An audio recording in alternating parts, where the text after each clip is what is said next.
तो इसका ये एक स्किल सेशन है, इसके इन्वेंट्री कैलकुलेशन वगैरह आपको बताएंगे किस तरह से होती है सारी, और इसमें कैसे आपकी परचेजिंग होती है, उसके बाद उसको सेल कैसे करते हैं, उसमें अकाउंटिंग कौन कौन सी हो रही है। तो उसके बाद नेक्स्ट सेशन में हम इसकी इन्वेंट्री मॉड्यूल से प्रॉपर इसकी क्लास स्टार्ट करेंगे, जो कि सॉफ्टवेयर के ऊपर हम इसको वन बाय वन करेंगे सारी चीज़ें। तो पहले ये मर्चेंडाइजिंग कंपनी के लिए है। मर्चेंडाइज कंपनी के लिए जो कि बाय करती है, सेल करती है गुड्स, प्रॉफिट अर्न करती है, उसमें होलसेलर्स होते हैं जो कि रिटेलर्स को सेल करते हैं, और रिटेलर्स जो हैं वो कस्टमर को सेल करते हैं, कंज्यूमर को। मर्चेंडाइजर की जो प्राइमरी सोर्स ऑफ रेवेन्यू है वो सेल्स होती है, जबकि जो सर्विस कंपनी होती है उनकी प्राइमरी सोर्स ऑफ रेवेन्यू जो होता है सर्विस रेवेन्यू होता है। तो जो इनिशियली भी मैंने डिस्कस किया था कि तीन चार तरह के बिजनेसेस होते हैं। एक मर्चेंडाइजिंग कंपनी, फिर इसकी सर्विसेज बिजनेस होता है तीसरे नंबर पे, प्रोजेक्ट मैनेजमेंट होता है, और चौथे नंबर पे प्रोडक्शन कंपनीज होती हैं जो मैन्युफैक्चरिंग कंसर्न्स होती हैं। ये ऑपरेटिंग साइकिल है सर्विस कंपनी के लिए और एक मर्चेंडाइजिंग कंपनी के लिए। जो सर्विस कंपनी है वो सर्विस देती है, उसके लिए उसमें कैश लेती है, ठीक है, उसके इनवाइस बनती है, अकाउंट रिसीवेबल बिल्ड होते हैं, उसमें इन्वेंट्री नहीं होती, इन्वेंट्री उसमें यूज़ होती है सर्विसेज में, लेकिन जो है इनवाइस बनती है वो सर्विस आइटम की बनती है, वो अकाउंट रिसीवेबल स्टैंड हो जाते हैं, उसके अगेंस्ट वो पेमेंट ले लेते हैं। जो मर्चेंडाइजिंग कंपनी है वो क्या करती है, पहले इन्वेंट्री बाय करती है, फिर उसको वेयर हाउस में स्टॉक कर लेती है, उसको आगे सेल करती है, अकाउंट रिसीवेबल स्टैंड होते हैं, उससे पेमेंट लेती है कैश, इसी तरह ये सर्कल चलता रहता है। उसके बाद इन्वेंट्री सिस्टम जो है उसमें मर्चेंडाइजिंग एंटिटीज़ में दो तरह के इन्वेंट्री सिस्टम होते हैं, परपेचुअल इन्वेंट्री सिस्टम है, एक पीरियोडिक है।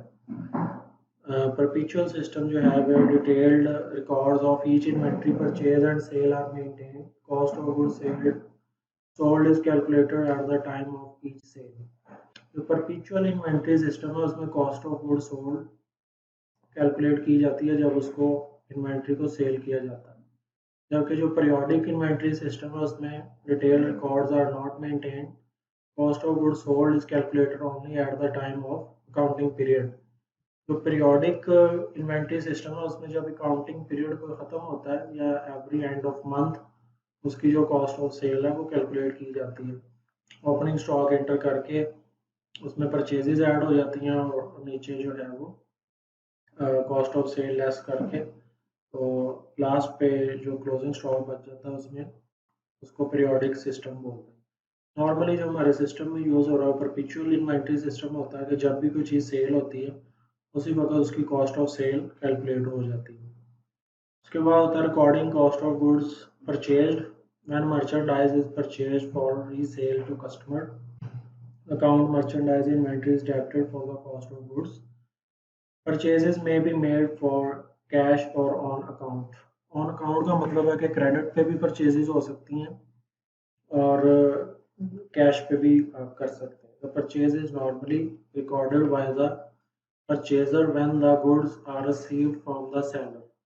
तो जब परचेजेस हम तब रिकॉर्ड करते हैं जब हमारे पास इन्वेंट्री आ जाती है, यानी पहले परचेज ऑर्डर इशू करते हैं, आइटम रिसीट हो जाती है हमारे पास, उसके बाद जब उसका बिल आता है, इनवाइस आती है, फिर हम उसके अकाउंट पेएबल स्टैंड करते हैं। उसके बाद फ्रेट कॉस्ट होती है, एफओबी शिपिंग पॉइंट और एफओबी डेस्टिनेशन, यानी कि जो सेल एग्रीमेंट है अगर आप इंपोर्ट कर रहे हैं या लोकल भी ले रहे हैं तो एक तो कॉस्ट रेट के साथ उसकी फ्रेट कॉस्ट भी ऐड होता है।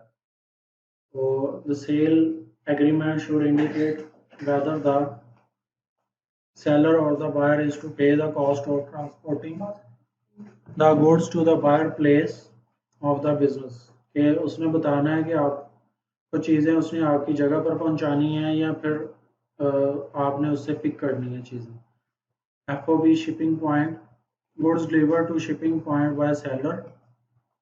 एफ ओ बी जो शिपिंग पॉइंट है उसमें जो चीज़ें हैं वो शिपिंग पॉइंट पर सेलर ने पहुंचानी है। बायर्स पे the freight cost from shipping point two destination. जो बायर्स है वो शिपिंग पॉइंट से डेस्टिनेशन तक जो कॉस्ट है वो बायर पे करता है। यानी आपने एक्सपोर्ट करना है कोई भी चीज़ तो आपने शिपिंग पॉइंट तक यानी सी तक आपने पहुंचा देनी चीज़ें। आगे जो होगी सी फ्रेट है वो बायर पे करेगा। F O B destination goods deliver to destination by seller.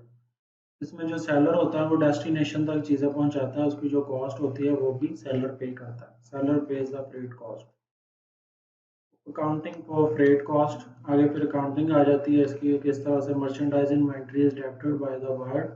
The buyer pays the freight bill, FOB shipping point, freight out, or delivery expense is debited by the seller if the seller pays the freight bill।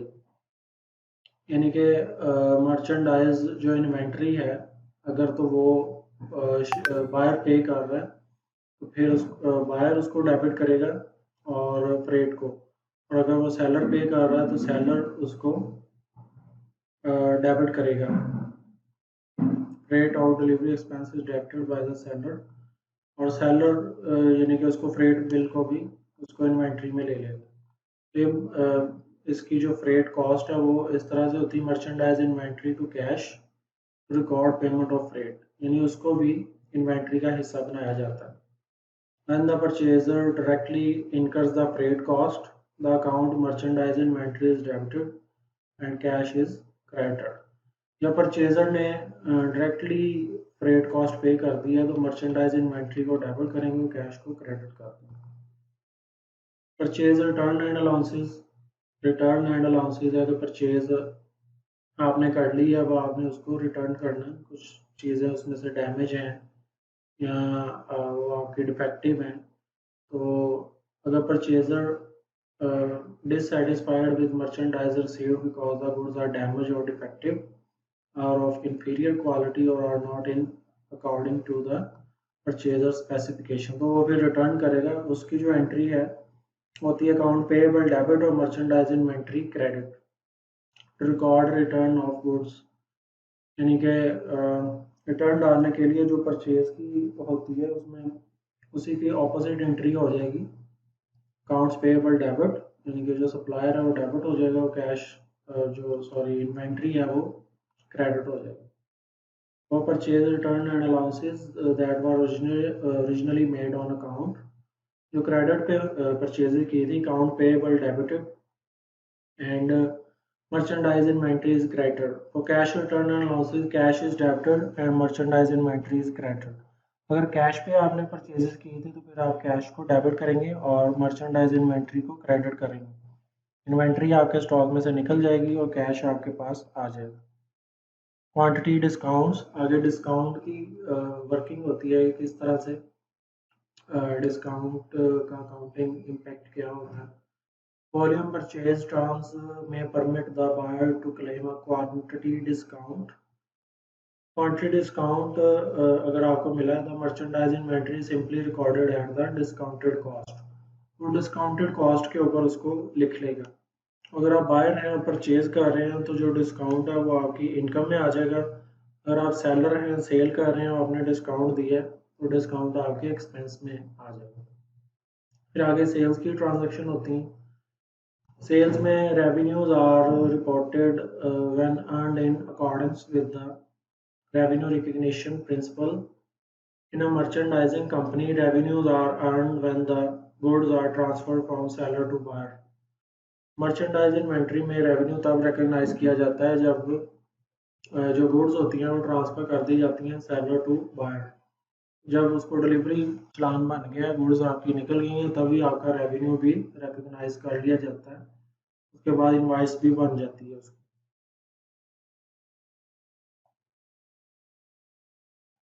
ये sales की transaction होती हैं।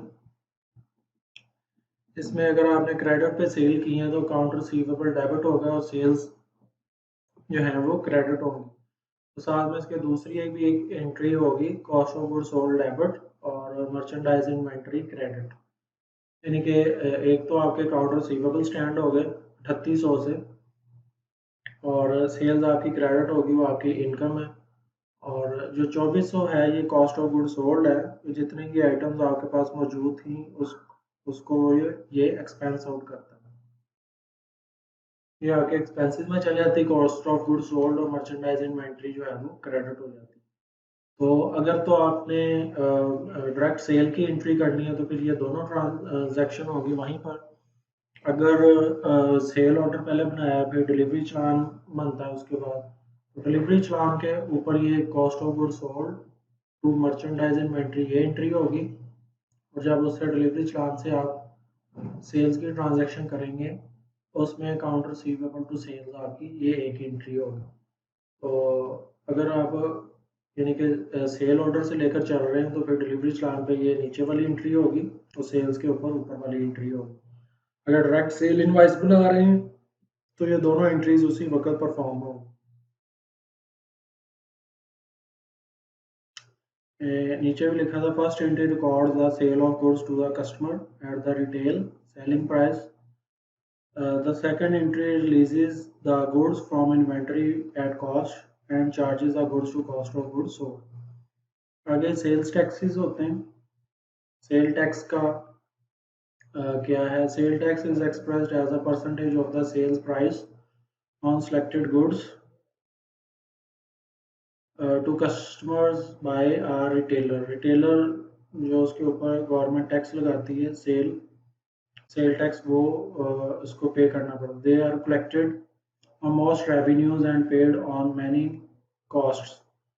तो ये काफ़ी जो है वो डिफरेंट टाइप के सेल टैक्स होते हैं। 18% है अभी जो करंट चल रहा है कि, और सर्विसेज के भी ऊपर होता है सेल टैक्स।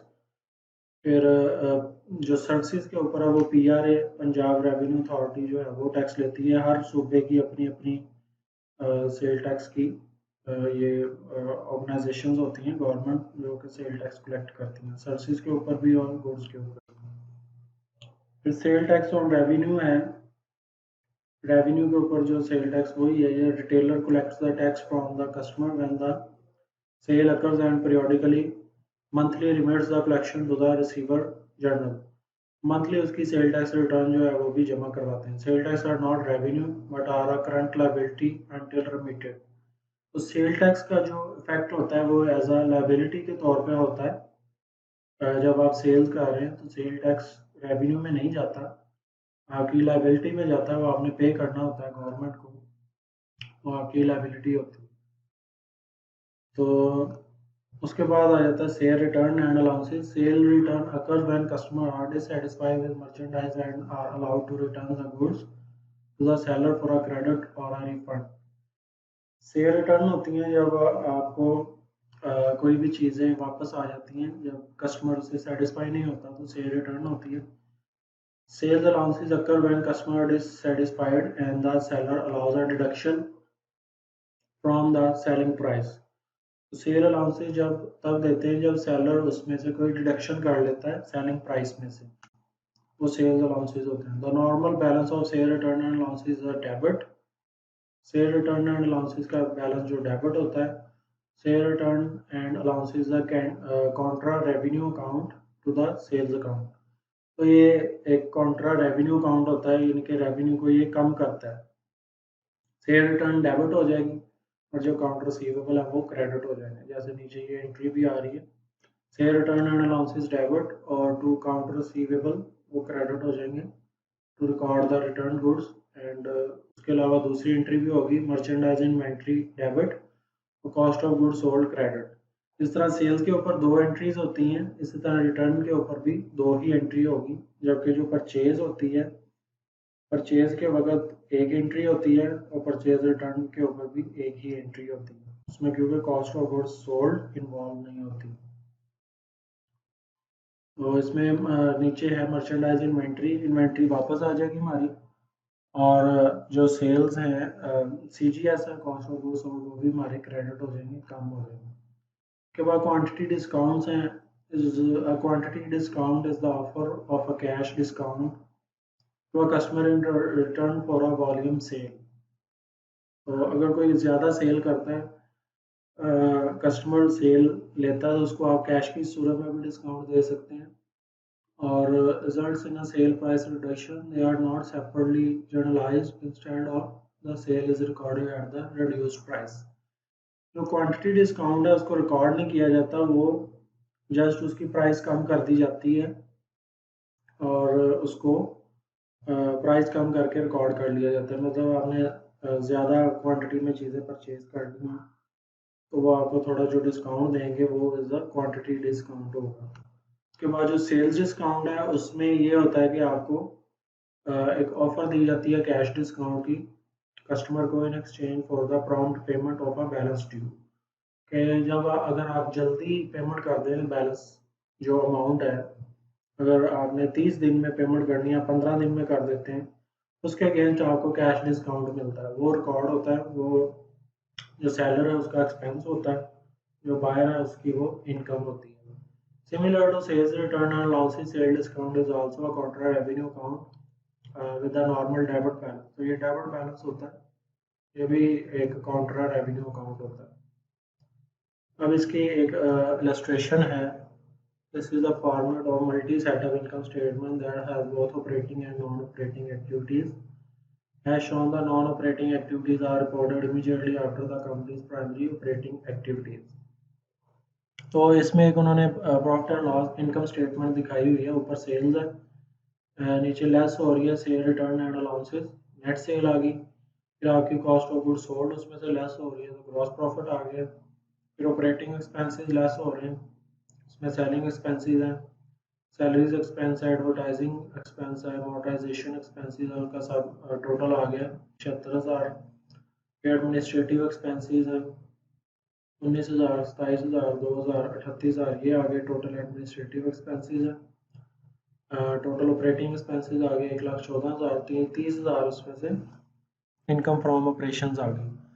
उसके बाद अदर रेवेन्यू में आ जाता है, इंटरेस्ट रेवेन्यू है, gain on sale of equipment है, और ये रेवेन्यू में मज़ीद आ जाएगा। और उसके बाद अदर एक्सपेंसेस हैं, interest on expenses, casualty losses from vandalism, ये भी कुछ लॉस हुआ है, वो लेस होने के बाद 1600 का ये प्रॉफिट हुआ है, तो ये 31,600 उसकी नेट इनकम आ गई। तो ये इनकम स्टेटमेंट है कि इस तरह से एक स्टैंडर्ड इनकम स्टेटमेंट जनरेट होती है सिस्टम में भी। इसके बाद नीचे आ गई classified balance sheet. Balance sheet है, इसमें एक साइड पे एसेट्स होते हैं, दूसरी साइड पे लायबिलिटीज़ होती हैं। ये अभी सिर्फ एसेट साइड शॉर्ट फॉर्म में दिखा रहा है, डिटेल बैलेंस शीट को भी बाद में हम डिस्कस करेंगे सॉफ्टवेयर के ऊपर कैसे बैलेंस शीट बनती है। इसमें एक साइड पे एसेट्स होते हैं, दूसरी साइड पे लायबिलिटीज़ और ऑनर्स इक्विटी आ जाती है, तो ये दोनों जो होती हैं आपस में बराबर होती हैं, बैलेंस शीट की दोनों साइड आपस में बराबर होती हैं। इसमें करंट एसेट है, कैश है, अकाउंट रिसीवेबल है, मर्चेंडाइज इन्वेंट्री है, प्रीपेड इंश्योरेंस है। डिफरेंट टाइप के करंट एसेट्स और फिक्स एसेट्स होते हैं। दूसरी साइड पे करंट लायबिलिटीज़ और नॉन करंट लायबिलिटीज़ आ जाती हैं, ऑनर्स इक्विटी आ जाती है। आगे इसमें इन्वेंट्री की कॉस्टिंग है। फिजिकल इन्वेंट्री अगर आप लेते हैं तो उसका जो है minimum company in order to minimize errors in taking the inventory should adhere to internal control principles, adopting the following procedures. Employee who do not have custodial responsibility for the inventory should do the counting. Each counter should establish the authenticity of each inventory item, यानी कि उसकी counting employ करते हैं, उसकी authenticity बरकरार रखते हैं। अब आप फिजिकल इन्वेंट्री काउंट होता है, हर महीने बाद उसका ऑडिट कर सकते हैं इन्वेंट्री को, उसको नंबरिंग दे सकते हैं, उसकी फिजिकल इन्वेंट्री काउंट आप कर सकते हैं एवरी मंथ या एवरी वीक आप उसको, या उसको टैगिंग कर सकते हैं, टैगिंग के ज़रिए भी आप उसकी इन्वेंट्री काउंट कर सकते हैं। बाज़ लोग इन सिस्टम में भी बनाया होता है, उसका फिजिकल स्टॉक टेक करते हैं एवरी मंथ, बड़ी कंपनी होती है हर महीने उसकी स्टॉक टेकिंग करवाते हैं इन्वेंट्री। आगे है allocation of inventory able cost, beginning inventory, उसके बाद है cost of goods available for cell, ending inventory balance sheet में जाती है, goods purchase during the year, तो उसके बाद लास्ट में cost of good sold income statement में जो बचता है, तो इसकी एक स्टेटमेंट बनती है। बिगनिंग इन्वेंट्री, ओपनिंग इन्वेंट्री पहले आ जाती है, उसके बाद परचेजेज आ जाती हैं, वो दोनों प्लस हो जाती हैं, वो cost of good sold, cost of good available for sales हमारे पास आ जाती है। उसके बाद उसमें से लेस करते हैं एंडिंग इन्वेंट्री, जो कि बैलेंस शीट में जो पड़ी होती है, तो हमारे पास कॉस्ट ऑफ गुड सोल्ड आ जाती है, जो कि इनकम स्टेटमेंट में जाती है। इसके बाद using actual physical flow costing, costing के मेथड होते हैं डिफरेंट इन्वेंट्री कॉस्टिंग के, जस्ट लाइक फाइफो, लाइफो और एवरेज मेथड होता है। डिफरेंट सॉफ्टवेयर में ये मेथड यूज़ होते हैं, हमारे जो सॉफ्टवेयर उसमें एवरेज मेथड यूज़ होता है। तो इनको डिस्कस कर लेते हैं, ताकि ये अकाउंटिंग की जो टर्मिनोलॉजीज हैं आपको पता चल जाए। The specific identification method tracks the actual physical flow of the goods. Each item of inventory is marked, tagged, or coded with its specific unit cost. Her item unit cost के साथ mark की जाती है। It is most frequently used when the company sells a limited variety of high unit cost items. कि जब limited quantity उसकी high price के साथ सेल किए जाते हैं, जैसे मोबाइल्स हैं, कंप्यूटर्स हैं, लैपटॉप्स हैं, तो हर आइटम का एक सेपरेट जो है वो आइटम कोड होता है, तो उसकी प्राइस उसके साथ टैग की जाती है, जो कि हाई वैल्यू गुड्स होते हैं। उसके बाद फाइफो मेथड है। फाइफो मेथड होता है, ये इन्वेंट्री का कॉस्टिंग मेथड है। इसमें FIFO means first in, first out. FIFO method assumes that the earliest goods purchased are the first to be sold, often reflects the actual physical flow of merchandise. Under FIFO, the cost of the earliest goods purchased are the first to be recognized as cost of goods sold. The cost of the most recent goods purchased are recognized as the ending inventory. यानी कि इसमें होता है, जो चीज़ पहले purchase की गई है उसको पहले सेल किया जाता है ऑटोमेटिकली सिस्टम में। जो चीज़ यानी कि पहले सेल परचेज की गई है उसको पहले उसका कॉस्ट ऑफ गुड्स सोल्ड डाला जाता है। जो लास्ट में परचेज की गई है उसको अगर वो सेल नहीं हुई तो वो एंडिंग इन्वेंट्री में उसी रेट के साथ मौजूद होती है। FIFO method assumes earliest goods purchased are the first to be sold, यानी कि एक ही आइटम है, अगर पहले उसको $1000 में ख़रीदा गया, फिर 2200 में, फिर 3000 में, तो जो पहले कॉस्ट जिस कॉस्ट पे परचेज किया गया उसको सेल किया जाएगा, CGS वो डलेगी, और जो बाद में परचेज किया गया उस रेट के हिसाब से जो स्टॉक होगा वो हमारे पास सिस्टम में मौजूद होगा। उसके बाद एवरेज कॉस्ट का मेथड आता है। एवरेज कॉस्ट होता है, ये हर कॉस्ट को उसको एवरेज कर देता है, कि जितनी भी आपके पास इन्वेंट्री मौजूद होती है उस तमाम इन्वेंट्री की टोटल वैल्यू को टोटल क्वांटिटी पे डिवाइड करते हैं, तो उसका एवरेज एक रेट निकल आता है। जो सेम टाइप की इन्वेंट्री होती है, लेट्स सपोज के कुछ टेबल्स हैं, टेबल्स आपने बनवाए, पहले आपको 10,000 का टेबल, एक आपने 100 टेबल बना लिए, 10,000 के हिसाब से बने, बाद में आपने बनाए तो वो 12,000 के हिसाब से आपके 100 टेबल बन गए। तो दोनों की वैल्यू को जमा करके 200 पे डिवाइड किया जाएगा, तो एवरेज रेट उसका तकरीबन 11,000 के करीब निकल आएगा। तो इस तरह से एवरेज कॉस्ट होता है, जो कि कॉस्टिंग के लिए, अकाउंटिंग के लिए यूज़ किया जाता है। इसमें वेटेड एवरेज भी इसको बोलते हैं लोग। The average cost method assume that the goods available for sale are homogeneous, यानी कि सबकी जो कॉस्ट है वो एक ही तरह की होगी। The allocation of the cost of goods available for sale is made on the basis of weighted average unit cost incurred. Weighted average के मुताबिक इसकी कॉस्ट जो है डिटरमिन की जाती है। Weighted average unit cost is then applied to the units sold to determine the cost of goods sold, and to the units on hand to determine the ending inventory. यानी कि जो weighted average का rate है वो ही CGS बनाने के लिए भी यूज़ होता है और एंडिंग इन्वेंट्री के लिए भी वही यूज़ होता है।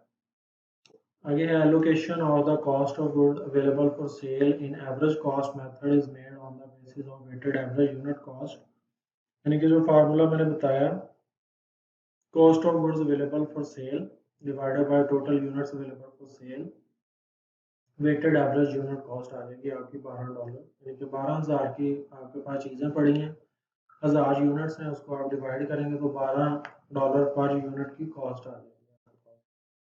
उसके बाद average cost method assume that goods available for cell homogeneous, यानी कि जितनी भी इन्वेंट्री आपके पास पड़ी है वो एक ही रेट के ऊपर वो मौजूद होगी, चाहे पहले आपने सस्ता खरीदा है बाद में महंगा खरीदा है, तो जब आप उसको सेल करेंगे तो एक ही यूनिट के ऊपर उसका एक ही रेट के ऊपर उसकी सीजीएस चार्ज होगी, जो एंडिंग इन्वेंट्री है वो भी आपकी एक ही यूनिट के ऊपर रेट के ऊपर आपके पास स्टॉक में मौजूद होगी। यानी कि 1000 यूनिट आपके पास पड़े थे $12 के हिसाब से, आपने उसमें से 450 यूनिट जो है अपने पास रखे हैं, बाकी आपने सेल कर दिए, तो जितने आपने सेल किए उसकी कॉस्ट भी आपकी $12 के हिसाब से जाएगी सीजीएस में, और जो बाकी पड़े हैं वो आपके पास सिस्टम में मौजूद रहेंगे। फिर आगे आ जाती है balance sheet. FIFO produces the best balance sheet valuation since the inventory cost are closer to their current और रिप्लेसमेंट कॉस्ट। FIFO के मुताबिक अगर बैलेंस शीट बनती है तो वो बहुत ही यानी कि एक्चुअल बेसिस पे वो बनेगी, क्योंकि उसमें रिसेंटली जो इस रेट के साथ परचेज हुई है इन्वेंट्री वो आपकी बैलेंस शीट में शो कर रहा होगा। उसके बाद इनकम स्टेटमेंट फैक्ट्स हैं। In periods of rising prices FIFO reports the highest net income and average cost falls in the middle. अगर प्राइसेस इंक्रीज कर रहे हैं किसी आइटम के तो FIFO के मुताबिक हाईएस्ट इनकम शो करेगा, क्योंकि जो पहले वाला एवरेज कॉस्ट होगा, पहले आपने कम प्राइसेस पे खरीदी है तो आपको इनकम ज़्यादा शो करेगा, जबकि जो एवरेज अगर प्राइसेस हैं तो वो मिडल पे रखेगा। The reverse is the true when prices are falling, जब वो प्राइसेस गिर रही हैं तो फिर उसके ऑपोजिट होगा, आपको कम इनकम शो करेगा। When prices are constant all cost flow methods will yield the same result. अगर प्राइसेस सेम आ रही हैं आपकी तो जो हर तरह का उसका इन्वेंट्री कॉस्टिंग मेथड वो सेम ही रिजल्ट शो करेगा। इसके अलावा एक लाइफो मेथड भी होता है, यानी कि लास्ट इन फर्स्ट आउट। उसमें होता है कि जो लास्ट पे आपने खरीदा है वो पहले आउट होता है, तो जो पड़ी हुई है जो पहले की परचेज की है वो बाद में सेल होगा। वो लाइफो मेथड भी होता है, कुछ लोग वो भी यूज़ करते हैं, लेकिन जो ज़्यादा फेमस है वो एवरेज कॉस्टिंग मेथड ही है और फाइफो मेथड। आगे इसकी कुछ मज़ीद दिया हुआ है कि a company needs to use its chosen cost flow method constantly from one accounting period to another. यानी एक कंपनी जो है वो एक अकाउंटिंग पीरियड से दूसरे अकाउंटिंग पीरियड ख़त्म होने तक एक ही जो कॉस्ट फ्लो मेथड है वो यूज़ कर सकती है। Such consistent application enhances the comparability of financial statements over successive time periods। उनकी जो फाइनेंशियल स्टेटमेंट होती हैं वो एक पीरियड तक वो अच्छे रिकॉर्ड्स वो शो करती हैं। When a company adopts a different cost flow method, the change and its effects on net income should be disclosed in the financial statements। अगर वो पीरियड चेंज करते हैं, कॉस्ट फ्लो मेथड चेंज करते हैं, तो उसके जो इफेक्ट्स होंगे इनकम में वो फाइनेंशियल स्टेटमेंट्स में शो करने पड़ेंगे। इन्वेंट्री एरर्स होते हैं बाद में डिफरेंट, बहुत beginning and ending inventories appear on the income statement. The ending inventory of the one period automatically becomes the beginning inventory of the next period। यानी कि एक मंथ का जो क्लोजिंग स्टॉक है वो अगले मंथ के लिए ओपनिंग स्टॉक कंसीडर किया जाएगा। Inventory errors effect the determination of cost of goods sold and net income. Inventory में अगर एरर्स हैं तो वो कॉस्ट ऑफ गुड्स सोल्ड और नेट इनकम को इफेक्ट करते हैं। Formula for cost of goods sold, cost of goods sold का फार्मूला है beginning inventory plus cost of good purchase plus ending inventory, तो ये कॉस्ट ऑफ गुड्स सोल्ड आ जाएगा आपके पास। The effects on cost of goods sold can be determined by entering the incorrect data in the above formula and thus substituting the correct data। तो यही formula होता है इसका, beginning inventory plus cost of goods purchase less ending inventory, तो CGS cost of goods sold आ जाती है। इसकी पूरी एक स्टेटमेंट भी बनती है, cost of goods sold statement, तो वो भी यूज़ किया जाता है, लेकिन नॉर्मली जो इनकम स्टेटमेंट होती है उसमें जो sales less share return and allowances, तो वो आ जाता है आपके पास नेट सेल्स आ जाती हैं, उसके नीचे कॉस्ट ऑफ गुड सोल्ड उसमें आ जाती है, ठीक है। तो फिर ग्रॉस प्रॉफिट आता है, उसके नीचे एक्सपेंसेस लेस किए जाते हैं तो नेट इनकम आ जाती है। तो effects of inventory errors on current years income statement, understate beginning inventory, understated cost of good sold, overstated net income. तो ये कुछ इसके इफेक्ट्स हैं। अगर आपने ओपनिंग इन्वेंट्री कम शो की है तो कॉस्ट ऑफ गुड सोल्ड को भी कम कर देगा, इनकम को ओवरस्टेट कर देगा। अगर ओवरस्टेट की है एंडिंग इन्वेंट्री तो वो कॉस्ट ऑफ गुड सोल्ड को अंडरस्टेट करेगा, इनकम को ओवरस्टेटेड कर देगा। इस तरह overstate beginning inventory, understated, overstated, तो ये प्रॉफिट को वो कम करते हैं अगर आप बिगनिंग इन्वेंट्री को ज़्यादा शो करते हैं गलती से। ये कुछ इसके इफेक्ट्स वगैरह होते हैं सीजीएस के ऊपर, नेट इनकम के ऊपर। उसके बाद ending inventory error, balance sheet के इफेक्ट्स हैं। बैलेंस शीट का फार्मूला होता है एसेट बराबर लायबिलिटी प्लस ऑनर्स इक्विटी। तो अगर आपने ओवर स्टेट कर दिया है एंडिंग इन्वेंट्री को तो एसेट्स ओवर स्टेट हो जाएंगे, लायबिलिटी के ऊपर कोई इफेक्ट नहीं आएगा, ऑनर्स इक्विटी जो है ओवर स्टेटेड हो जाएगी। और इसी तरह अगर आपने इन्वेंट्री को अंडर स्टेटेड किया तो एसेट्स भी कम होंगे और ऑनर्स इक्विटी भी कम हो जाएगी। तो ये सारा एक ओवर व्यू था, इसका फ्लो था। इसके बारे में अगर आपको कोई क्वेश्चन है तो आप पूछ सकते हैं। फिर नेक्स्ट हम इसका इन्वेंट्री का सॉफ्टवेयर के ऊपर मॉड्यूल करेंगे।